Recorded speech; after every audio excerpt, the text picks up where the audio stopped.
Bonjour. Bonjour.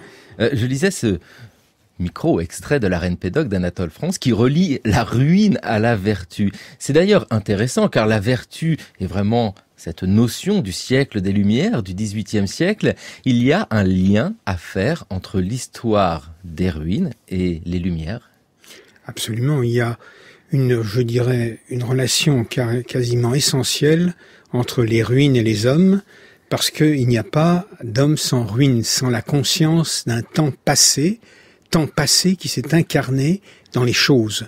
Et ce sont les hommes de la fin du XVIIIe siècle, autour de Diderot, puis Chateaubriand, qui ont fabriqué la notion moderne et universelle des ruines. Et l'intérêt de la ruine tient justement à ce chemin escarpé qui mène de l'identité des hommes et des femmes qui les fabriquent ou qui le deviennent ruines à celle des sociétés qui pensent le passé en fonction du futur. Alain Schnapp, si je vous demande qu'est-ce qu'une ruine, vous allez me répondre alors, ça dépend à quel moment nous nous trouvons. Voilà, la ruine n'a pas exactement le même sens chez les Sumériens il y a plusieurs milliers d'années, chez les Grecs ou chez les Indiens de l'Inde ancienne ou les Chinois de la Chine ancienne, et le concept qu'elle évoque à partir de la Renaissance en Europe. Mais ce qui m'a frappé dans cette enquête sur les ruines, c'est ce lien indissoluble entre la ruine et les cités, même s'il y a des ruines qui ne sont pas les ruines des cités, on pourra en parler. Et la seconde chose, le fait que ce qui nous semble relever de la modernité, comme le texte de France que vous venez de citer, en fait, il y a en lui déjà des accents qui sont présents chez les Sumériens, dans la Bible, chez les Grecs ou les Indiens. Oui, parce que cette enquête, Alain Schnapp, une histoire universelle des ruines des origines aux Lumières, publiée au Seuil, c'est un travail formidable, exceptionnel à lire, parce que nous revisitons bien notre propre passé et ce regard sur ce qu'il reste, sur ces destructions. Alain Schnapp, vous êtes professeur émérite d'archéologie grecque à l'université Paris, Panthéon-Sorbonne. Vous avez dirigé l'Institut national d'histoire de l'art. Et dans ce long voyage autour des ruines, vous nous dites bien combien ces ruines sont vues de manière différente, mais sont toujours présentes. Et ça, c'est essentiel. Elles sont toujours présentes, déjà présentes dans la Bible.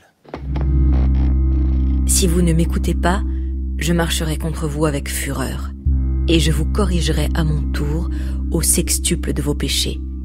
Vous mangerez la chair de vos fils, et vous mangerez la chair de vos filles. J'anéantirai vos hauts lieux, je supprimerai vos autels à encens. Je placerai vos cadavres sur les cadavres de vos saletés, et mon âme vous prendra en dégoût. Je réduirai vos villes en ruines. Je dévasterai vos sanctuaires. Je ne respirerai plus vos parfums apaisants. C'est moi qui dévasterai le pays, et vos ennemis en seront stupéfaits, eux qui l'habiteront. Quant à vous, je vous disséminerai parmi les nations, et je tirerai le glaive derrière vous. Votre pays sera une désolation, et vos villes seront des ruines. Tatiana Werner, dans le cours de l'histoire, qui nous lisait un extrait du Lévitique. Alain Schnapp, justement, la ruine ici, telle qu'elle est présentée, et la menace est très intéressant parce que la ruine n'existe pas encore. Je détruirai vos villes et elles deviendront ruines.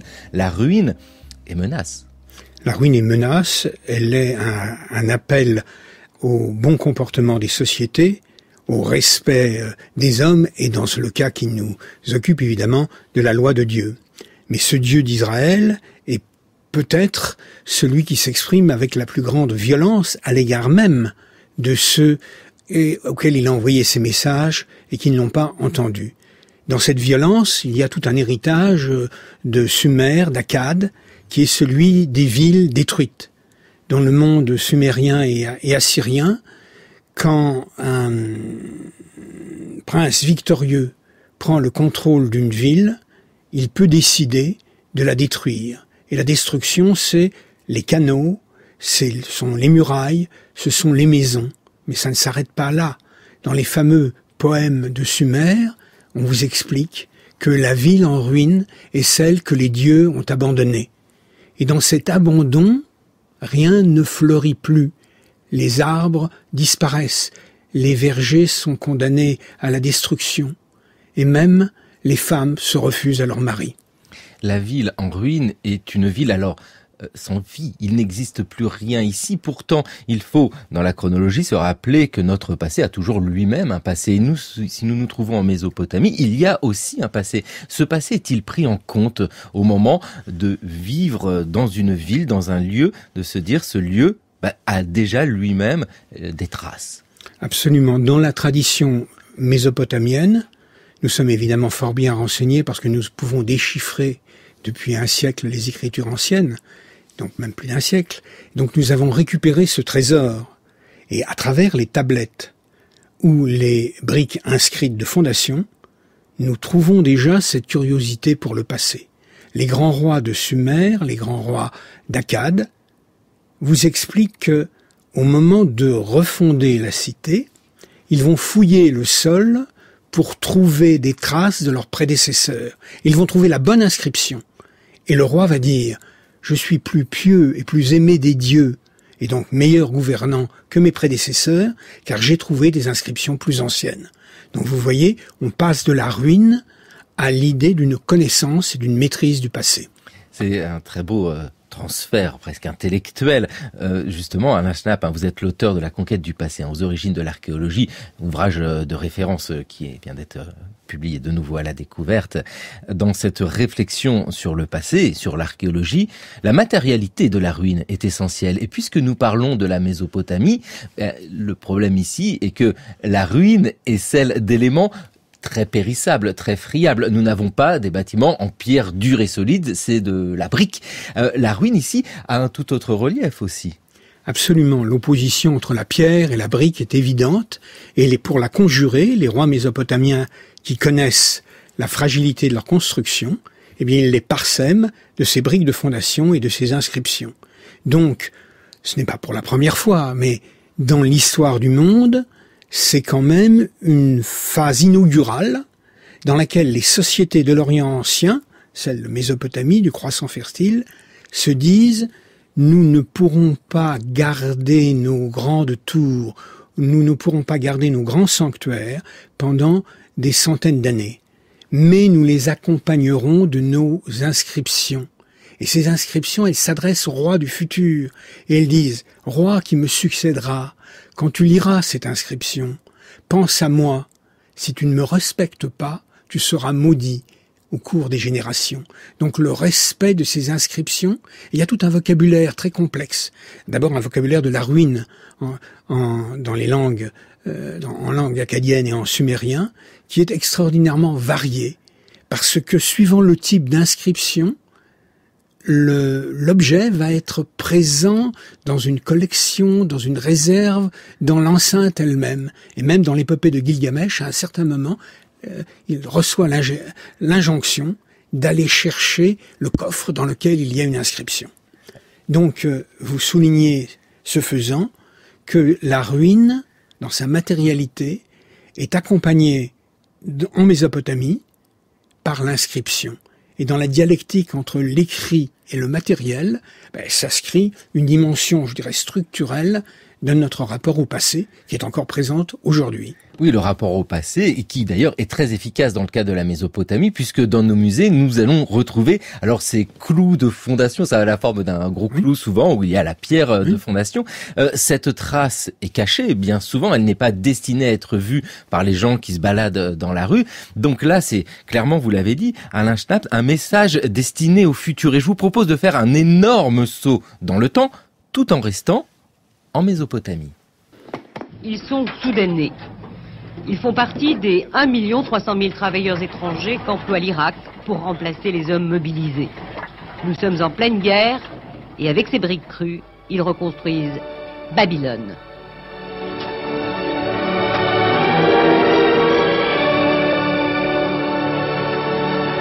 Babylone, ce devait être cela au temps de Nabuchodonosor, c'est-à-dire 625 ans avant Jésus-Christ.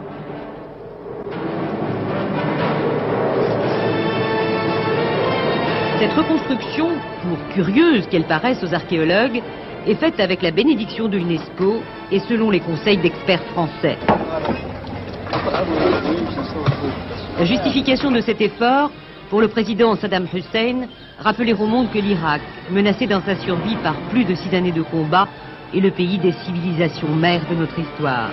De Sumer, d'Akkad, d'Achour, de Ninive, de Babylone. L'art sert ainsi la politique, habitude fréquente dans ce pays où l'on ne craint pas de faire figurer sur la même affiche le président Saddam et Nabuchodonosor. Saddam Hussein et Nabuchodonosor dans le journal de 20h d'Antenne 2, c'était en 1987. Alain Schnapp, ces ruines babyloniennes réinvesties au XXe siècle, en plus, et toujours dans cette question de matérialité, un écho évident parce que la brique crue est quelque chose qui est très facile à reproduire et puis qui parle très bien avec celle qui date d'il y a des millénaires. Oui, il y a une idée de continuité. Donc les rois de Mésopotamie affirment qu'ils sont les successeurs des grands rois. Et pour, je dirais, assurer cette affirmation, ils ont recours au service et au savoir des scribes. Et certains d'entre eux, comme Assurbanipal, iront jusqu'à dire « Je suis moi-même un scribe, je sais lire les inscriptions anciennes ». Et quand un certain nombre d'idéologues retrouvent ces idées, avec la constitution du parti basse, n'oublions pas les origines intellectuelles de la dictature de Saddam Hussein, c'est l'idée de se fonder sur une histoire et donc de faire du souverain actuel une réincarnation du souverain passé. Nous le voyons chez Saddam Hussein, on l'avait vu avant chez Moubarak, on le voit actuellement en Turquie, mais n'oublions pas qu'en Occident, dans le fond, et Mussolini avec sa Rome impériale et Hitler avec son conseiller Albert Speer et sa Germania, se drapaient des oripeaux du passé. Et ça d'ailleurs, du point de vue de l'histoire de l'Occident, c'est assez amusant parce que ironiquement, quand le régime nazi prend son envol culturel, un certain nombre de proto-historiens veulent défendre l'idée de la primogéniture des Aryens. Et ils développent tout cela. Et Hitler confie à certains d'entre eux, ils me barbent un peu avec toutes leurs cabanes, avec leurs pierres taillées. Moi, je ne crois qu'aux pierres bien réglées, je ne crois qu'à la Grèce et à Rome. Et nous, les Allemands, nous sommes plus les héritiers des Grecs que des Germains. Donc, je prends cet exemple, mais il pourrait y en avoir d'autres, et vous en avez dans les républiques populaires, quand Ceausescu se fait introniser successeur des grands héros, des grands rois de Valachie, quand Staline lui-même reprend une partie de la figure d'Ivan le Terrible, vous retrouvez ces jeux. Et celui qui peut être là le mieux défini, c'est Benjamin Péret dans un texte extraordinaire de 1939 qui s'appelle « Ruines, ruines des ruines ». Et dans lequel il instruit le procès poétique de l'oubli. Le procès poétique de l'oubli dans la ruine, avec cette réutilisation de la ruine, Alain Schnapp, dans le cas de Saddam Hussein, il y a presque la volonté de reconstruire, de terminer les travaux. Non mais on oublie la ruine, où la ruine est le socle et quelque chose est reconstruit, mais dans la manière de se réapproprier la ruine, plein de chemins sont possibles. Il est possible de laisser un bout de ruine dans la cité, comme mémoire. Il est possible de faire comme Saddam Hussein, de finir les travaux. Puis il est possible aussi d'inventer la ruine. Il y a tout ce jeu que vous étudiez dans ces ruines. Il y a plein de voies possibles. Voilà, c'est la multiplicité des approches de la ruine qui la rend aussi fascinante pour l'historien. La ruine, ça vient de ce radical latin ruo, ce qui tombe, ce qui se défait. Et ruine, ça s'oppose à un autre mot qui est très proche, vestige, vestigia.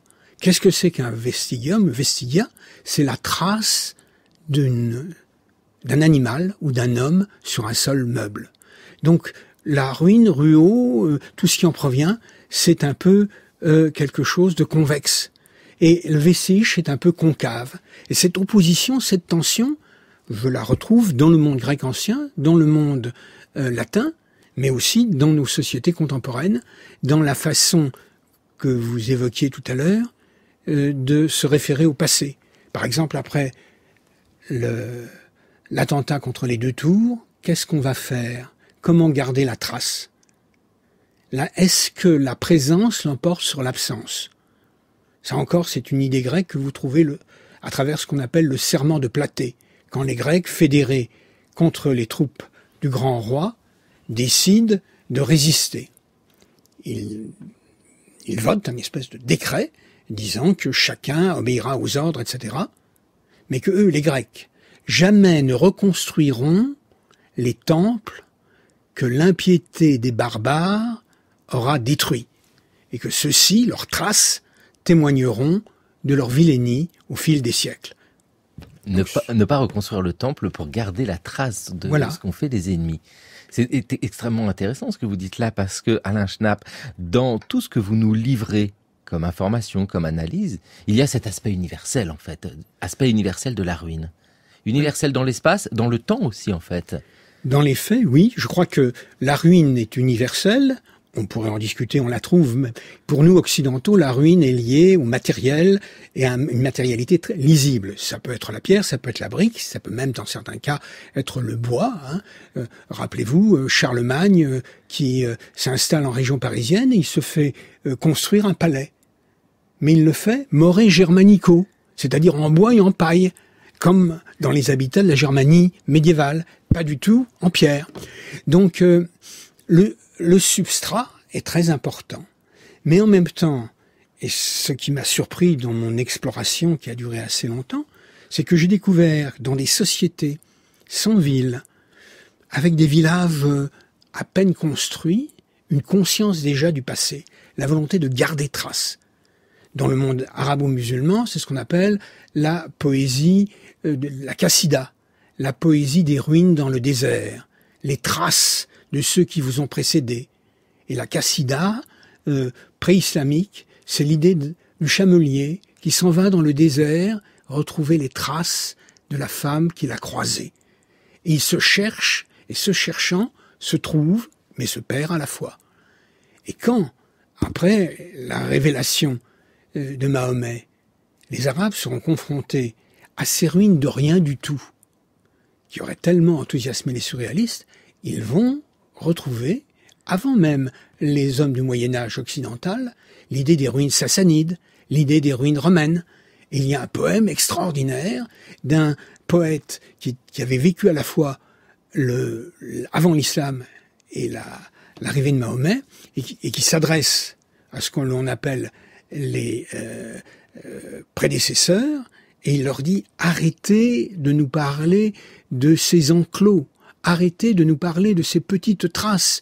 Qu'est-ce que vaut vos traces face à l'arc de Khosroès, face aux architectures de l'Antiquité ?»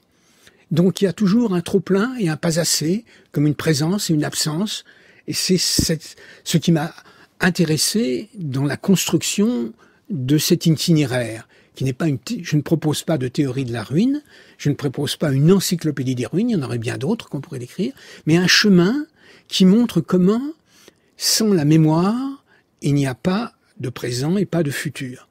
Et c'est pour ça que je cite l'extraordinaire travail du médecin russe Luria sur l'homme qui en savait trop, dont la mémoire était inextinguible.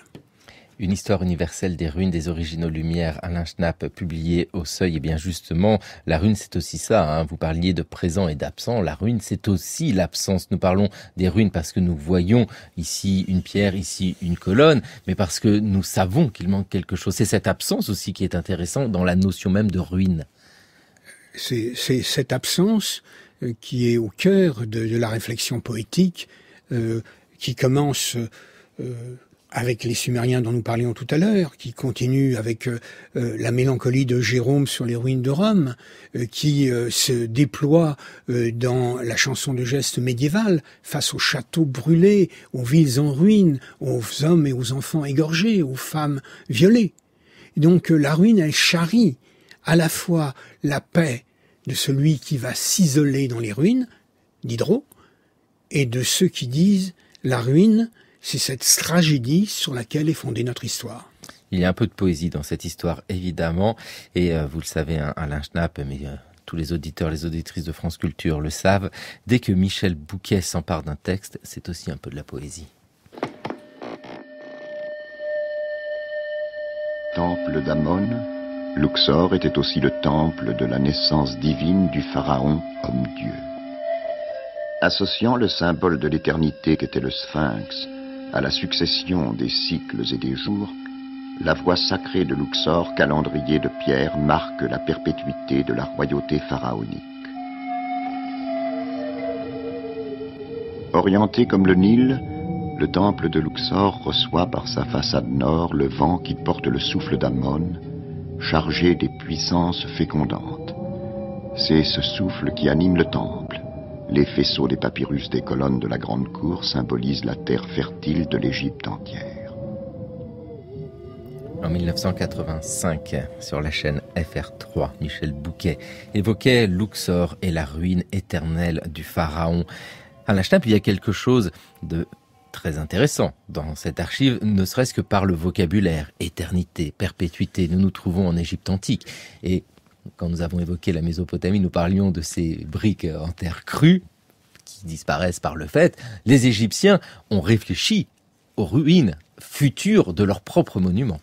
Les Égyptiens y ont tellement réfléchi que, là encore, les pharaons vous expliquent que les sanctuaires abandonnés, les murailles négligées, ils les ont restaurées, et ils les restaurent parce qu'ils ont une dette par rapport aux pharaons qui les ont précédés. Et souvent, ils vous disent, nous avons remplacé d'ailleurs ce qui était en briques par de la pierre pour assurer au fil du temps, je dirais, la fonction mémoriale qui est dévolue à l'œuvre du pharaon entouré de ses scribes. Et certains pharaons se présenteront eux-mêmes comme des savants ou comme des antiquaires inspirés. Mais le document le plus extraordinaire que je connaisse est une inscription qui remonte au règne de Khéops, où un certain Kawab, le fils du pharaon, est décrit et il est redécouvert bien des siècles après l'érection de la statue inscrite avec cette postille du nouveau découvreur. Je suis le fils du pharaon, Ramsès II, donc tant de centaines d'années après Khéops. J'ai redécouvert cette statue qui gisait abandonnée et dont personne ne savait à qui elle était destinée. J'ai lu l'inscription, j'ai rajouté la mienne et j'ai restauré cette statue pour les siècles des siècles. Et donc ça, c'est la dialectique présent, passé, continuité, absence, qui est si forte et si radicalement présente dans des agencements totalement différents entre Sumer et l'Égypte, mais qui ont en commun de prendre en compte la dimension psychologique qui est forcément poétique. Et c'est ça qui m'intéresse dans la ruine, en dehors de sa matérialité, c'est l'aura de poésie qu'elle dégage. Et on a l'impression que cette aura de poésie, elle a été si bien décrite par les hommes des Lumières, par Diderot lui-même, que c'est une invention. Dans les faits, non. Mais justement, Alain Schnapp, Diderot est avec nous. Les idées que les ruines réveillent en moi sont grandes. Si le lieu d'une ruine est périlleux, je frémis. Si je m'y promets le secret et la sécurité, je suis plus libre, plus seul, plus à moi, plus près de moi. De ce lieu jusqu'aux habitants des villes, jusqu'aux demeures du tumulte, au séjour de l'intérêt des passions, des vices, des crimes, des préjugés, des erreurs, il y a loin. Tatiana Werner, dans le cours de l'histoire, qui lisait les réflexions de Diderot à propos du salon de 1767. Nous sommes au XVIIIe siècle. Alain Schnapp, Diderot évoque ici une émotion, on peut le dire, autour de la ruine. Cette émotion, est-elle la vôtre ? Oui, enfin, j'y participe parce que, en tant qu'archéologue, elle me fait comprendre pourquoi on passe sa vie à regarder les traces des prédécesseurs et qu'on tâche d'extraire du sol des objets ou même des dispositifs qui nous permettront d'entendre la voix du passé. Donc, le travail immense de Diderot, appuyé sur un réseau d'amis et d'observateur du sol. N'oublions pas que sa relation avec le passé n'est pas seulement celle d'un lecteur, mais c'est un ami de Boulanger, et Boulanger lui-même était un ingénieur des ponts qui avait passé sa vie à observer le sol dans ses dégagements pour construire des œuvres d'art. Donc Diderot dit deux choses. La première, c'est que nul n'échappe aux ruines, et que l'intelligence des ruines est un gage de l'intelligence des choses, et deuxièmement, que cette intelligence porte à l'identité de l'observateur, qui se déprend de la ville pour l'observer dans un lointain, qui est à la fois dans l'espace et dans le temps.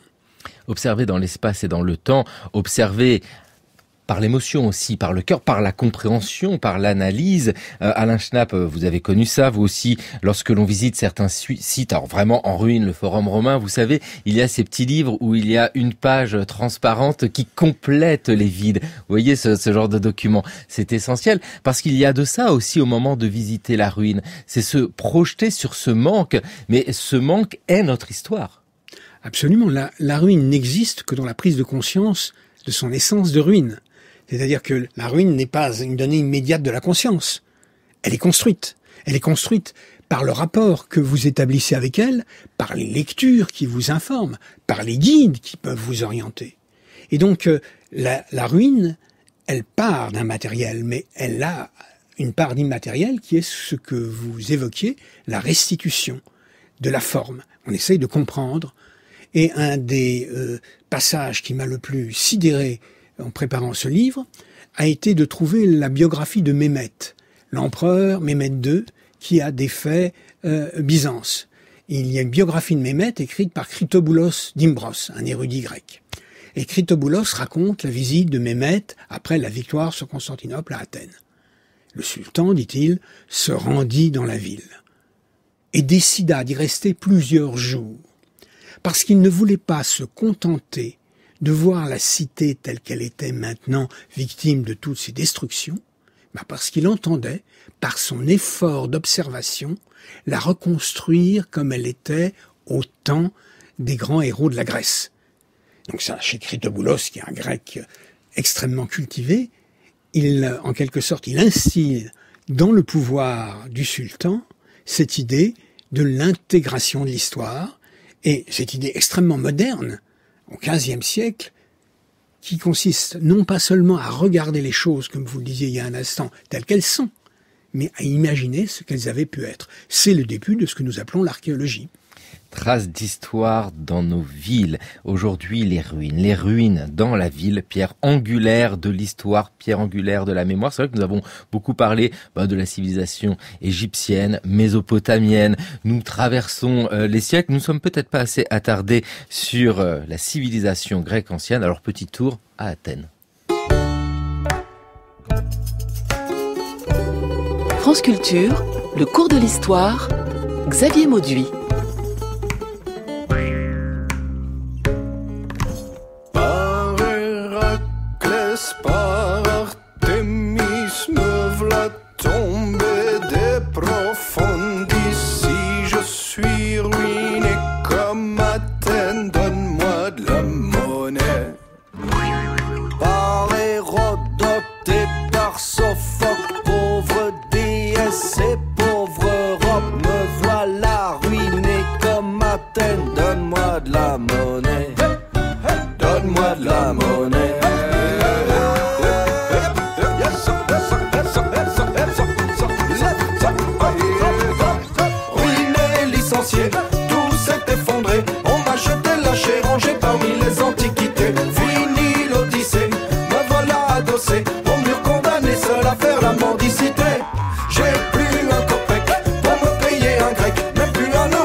Soviet suprême qui chante Ruiné comme Athènes dans le cours de l'histoire sur France Culture, une émission réalisée par Clément Nouguier avec aujourd'hui à la technique Anthony Thomasson.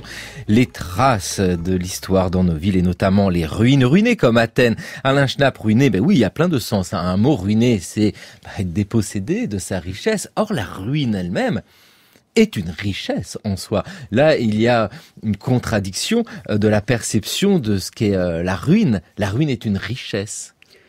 Pas pour tous. Pas pour tous. Mais bien sûr, oui, la conscience de la ruine, c'est déjà un pas vers la mémoire. Il y a un de mes collègues, un sociologue américain, qui a dit « Sans les morts, nous sommes tous des bâtards ». Et je trouve cette expression très belle parce qu'elle montre qu'aucune société ne peut s'affranchir de cette distance. Certaines peuvent théoriser qu'il ne faut pas aller trop loin dans le temps, la réduire si vous voulez. Mais il y a cette nécessité de prendre conscience de l'être, de l'humanité de l'homme, c'est prendre conscience du passé. Et ce passé s'inscrit autour de nous, mais cette inscription n'est pas que matérielle. Elle se rafraîchit, elle se dilate au contact de nos émotions et de nos mémoires. Et les Grecs ont poussé cela très loin. Ils ont, par exemple, il y a un passage de Pausanias qui me paraît extraordinaire, dans lequel Pausanias dit « C'est quand même étrange, nous les Grecs, nous prétendons des hommes civilisés, mais aucun de nos auteurs ne s'est intéressé à nos antiquités. On s'intéresse au jardin de Babylone, on s'intéresse aux pyramides d'Égypte, et ce que nous avons en Grèce est pourtant tout aussi intéressant, et personne ne s'y intéresse. » Donc, l'idée du rapport entre la mémoire de soi et la mémoire des autres, elle est infiniment présente dans la conception grecque du rapport aux ruines, probablement enrichie par la découverte grecque de ce que nous appelons l'histoire.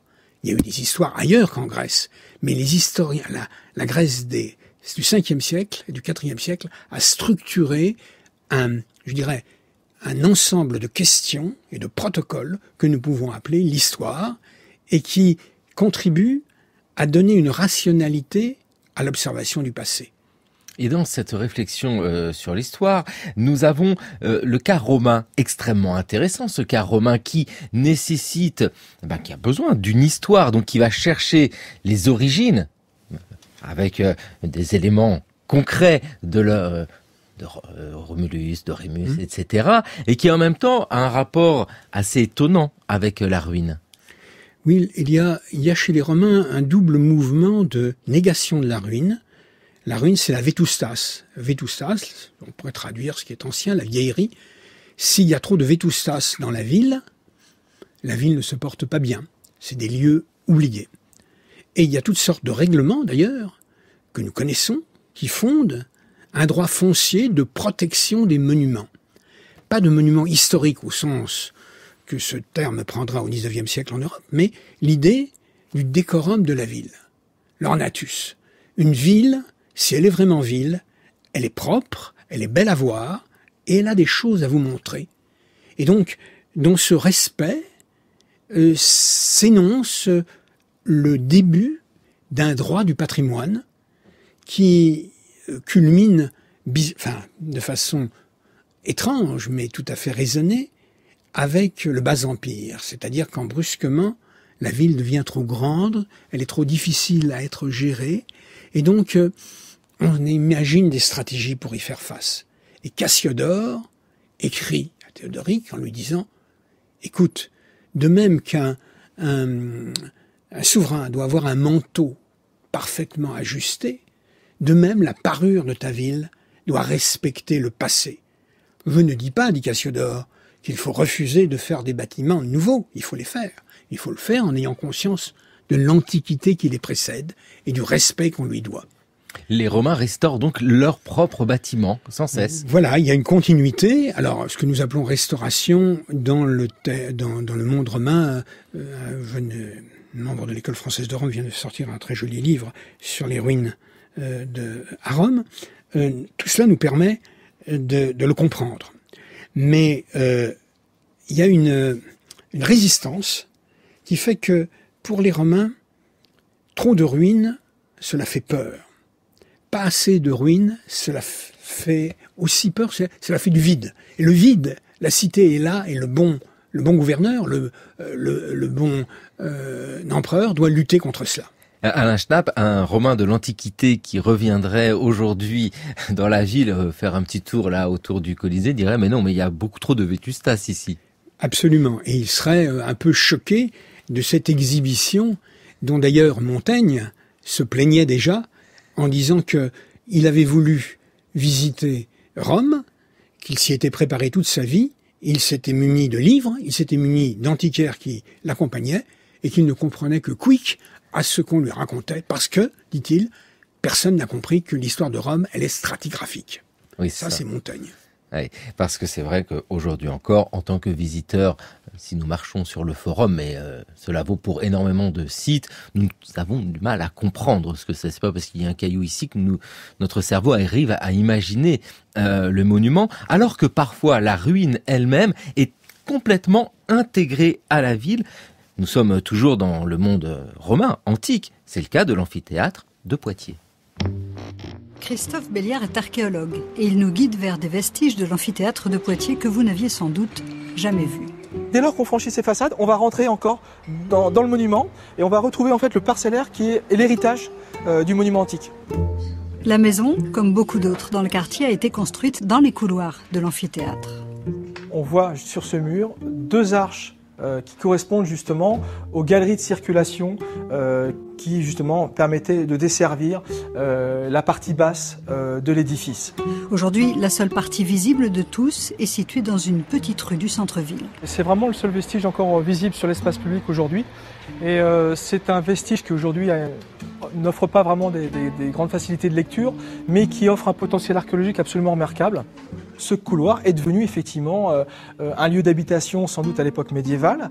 Il a été occupé à la période moderne, entre le XVIe et le XVIIIe siècle. Et effectivement, plus proche de nous, à partir de la fin du XIXe siècle et début du XXe siècle, eh bien, l'édifice est cloisonné complètement et transformé en forge.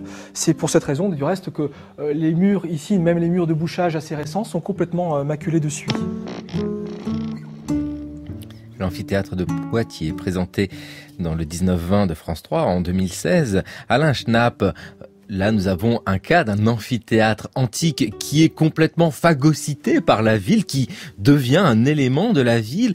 La ruine a aussi, dans ce cas-là, son utilité, mais ce qui n'enlève pas le fait qu'elle reste un élément de la mémoire, ce qui est constitutif de la ville même. Poitiers, c'est une ville romaine.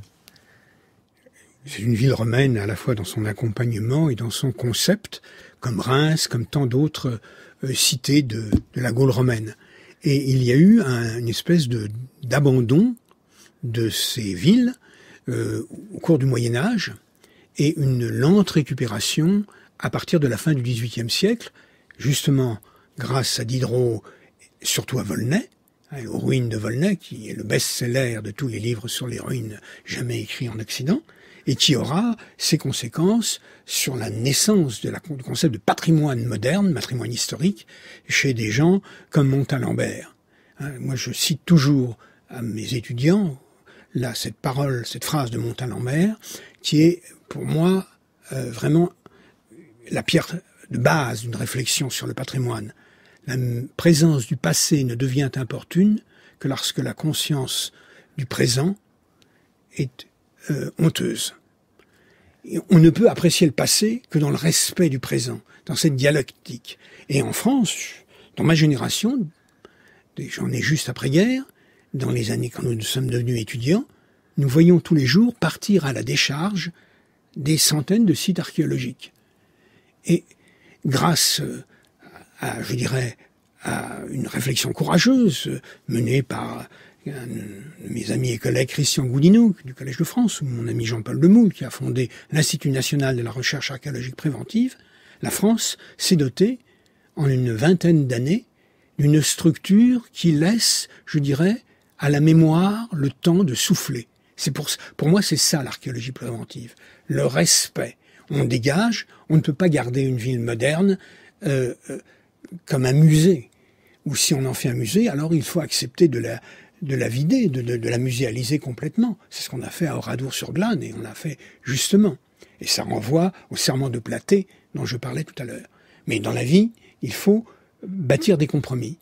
Et ce mot, qui a été inventé dans les années 90, archéologie préventive, il témoigne de cela.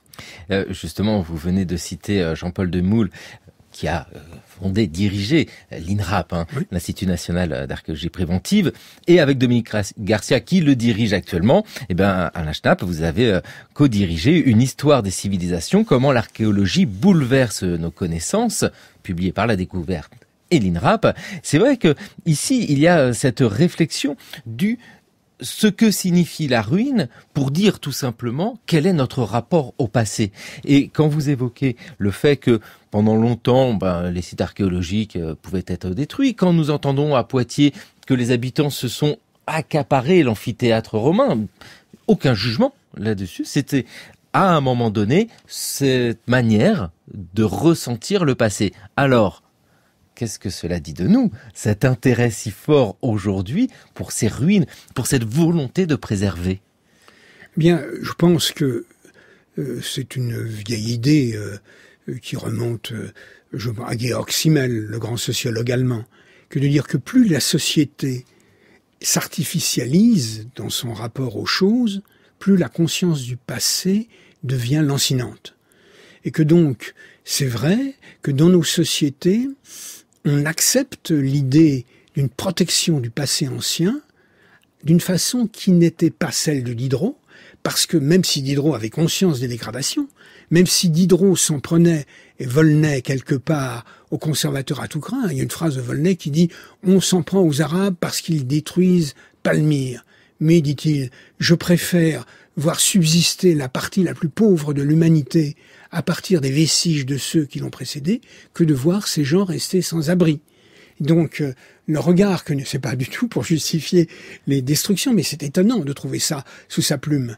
Et vous évoquiez tout à l'heure la provocation radicale. Elle date aussi du XVIIIe siècle, quand Sébastien Mercier évoque Paris en 2440 et qu'il dit « Je m'endors en 1760 et je me réveille en 2440. Et je ne reconnais rien. Et je demande où est Versailles. Et là, on m'emmène sur un champ de ruines. Et au milieu du champ de ruines, je vois un vieillard. Et je lui demande où sommes-nous. Et le vieillard me répond, nous sommes à Versailles, lieu où des rois qui n'avaient pas conscience du bien-être de leurs contemporains ont investi toutes les ressources de l'État pour construire ce palais mirifique que personne n'a pu préserver. Et que faites-vous là ? Lui dit l'homme qui vient de se réveiller. Je suis là pour expier. Je suis Louis XIV. Et tous les jours, je pense aux violences sur lesquelles ont été assises ces constructions mirifiques. Magnifique. Alain Schnapp, justement, dans cette temporalité que vous évoquez, parce que faire de l'histoire, c'est aussi jouer sur le temps, hein, eh bien, la ruine ne vit aussi que par son ancienneté. Qu'en est-il des ruines récentes ?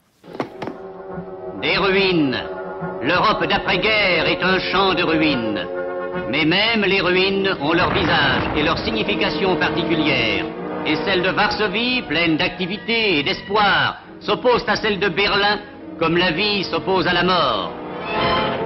Varsovie est devenue une gigantesque fourmilière où le Premier ministre et ses collaborateurs donnent l'exemple et où jour et nuit retentissent les pioches. Prodigieux spectacle d'une capitale que les Allemands voulaient rayer de la carte du monde et qui donne au monde l'exemple de l'espoir. Poniatowski a retrouvé son sabre et Varsovie a retrouvé sa foi en l'avenir. Les ruines de Varsovie dans les actualités françaises en 1946. Alain Schnapp, vous nous l'avez bien dit, certaines ruines dans une longue tradition sont conservées pour montrer la destruction, mais la ruine récente, et là nous sommes juste après la Seconde Guerre mondiale, est un problème et elle ne renvoie pas au passé très proche détruit, elle renvoie plutôt à l'avenir de la reconstruction. Absolument. Cette dialectique entre passé, présent et avenir, elle est au cœur de la réflexion sur les ruines.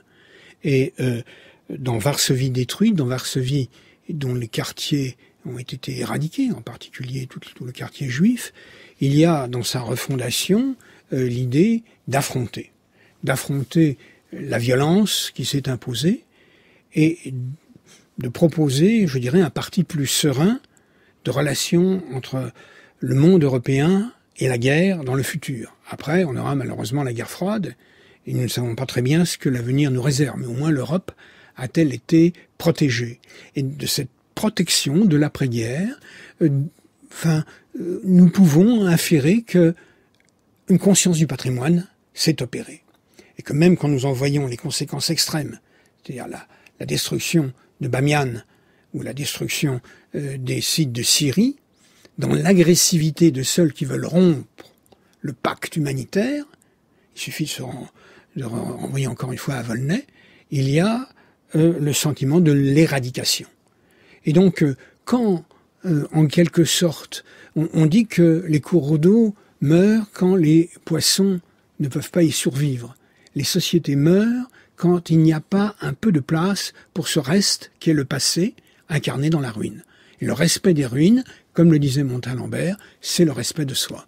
Alain Schnapp, dans cette lecture d'histoire universelle, et je précise bien sur universelle des ruines, des origines aux Lumières, que vous publiez, dans la notion d'universel, c'est vrai que nous sommes souvent centrés, et c'est complètement logique, sur nos propres civilisations. Nous parlons de là où nous sommes, mais la réflexion s'étend évidemment vers d'autres civilisations. Alors nous savons bien qu'en Amérique latine, du temps des Mayas, du temps des Aztèques, le passé était pris en compte et les ruines n'étaient pas oubliées. Mais qu'en est-il des autres civilisations? Une civilisation chinoise, par exemple, prend-elle en compte les ruines comme nous les considérons? Non, la stratégie chinoise dans l'histoire de la Chine, qui est très ancienne, est un peu différente de celle des Mésopotamiens ou de celle des Égyptiens.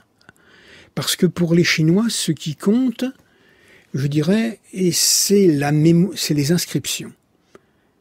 Il faut protéger ces inscriptions. Et parce que les palais eux-mêmes ou les temples ne sont pas construits en pierre, ou rarement. Donc là encore, il y a un parti qui est un peu mésopotamien. Mais ce parti est renforcé par le fait que les idéogrammes se transmettent et que leur lecture permet un retour aux sources. Et à la période médiévale, les premiers catalogues d'antiquité apparaissent à la fin de l'Antiquité, vers le 5e, 6e siècle. Description de collections. Mais chez les Song, 11e, 12e siècle après Jésus-Christ, vous avez une véritable histoire de l'Empire qui se met en place à travers les collections d'inscriptions. Et il y a un auteur et un fondateur de la mémoire épigraphique qui dit ceci, et on a l'impression que c'est du Fabri de Peiresc. Il dit « Quand j'étais jeune, les inscriptions se lisaient facilement. Aujourd'hui que j'ai atteint un âge avancé, je ne peux plus en lire que des bouts.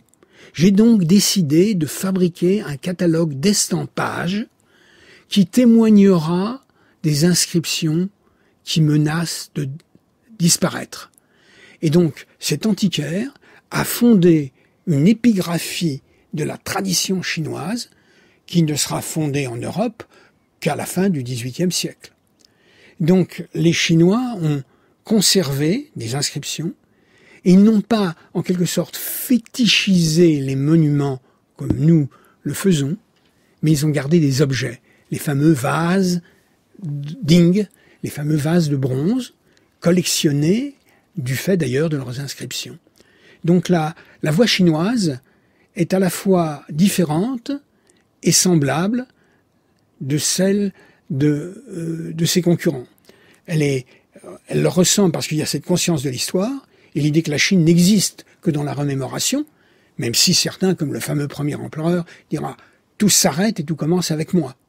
Et il y a des pages de Borges qui sont immortelles sur la volonté du premier empereur de construire la muraille de Chine comme telle n'a jamais existé, ce sont des murailles, et de brûler les livres. Et Borges dit cela, il dit « brûler les livres, construire des murailles, est-ce que c'est le destin des empereurs ?» Et à quoi Kafka, dans son fameux essai « En construisant la muraille de Chine », lui répond « non, non, non, construire la muraille, c'est pas s'en prendre aux autres, c'est prendre conscience de soi. Prendre conscience de soi. Merci vivement Alain Schnapp de nous aider justement à prendre conscience de nous à travers les ruines. Une histoire universelle des ruines, des origines aux Lumières. L'objet publié au Seuil est magnifique. C'est sublime, c'est magnifiquement illustré, mais c'est surtout, et nous le sentons, une réflexion qui dépasse en fait l'idée même de ruine. C'est une réflexion sur notre rapport au passé, sur ce que nous sommes à ce moment présent. Et puis, vraiment universel, vous l'avez démontré. Merci vivement à vous d'être venu dans le cours de l'histoire. Merci beaucoup. Merci beaucoup. C'était le cours de l'histoire sur France Culture, une émission réalisée par Clément Nouguier, préparée par Marion Dupont, Anne Toscane Viudès, Jeanne Delecroix, Anna Grimbach, une émission dont la programmation est assurée par Maïwen Guiziou. Traces d'histoire dans nos villes, une série à écouter, à podcaster sur notre site franceculture.fr et sur l'application Radio France.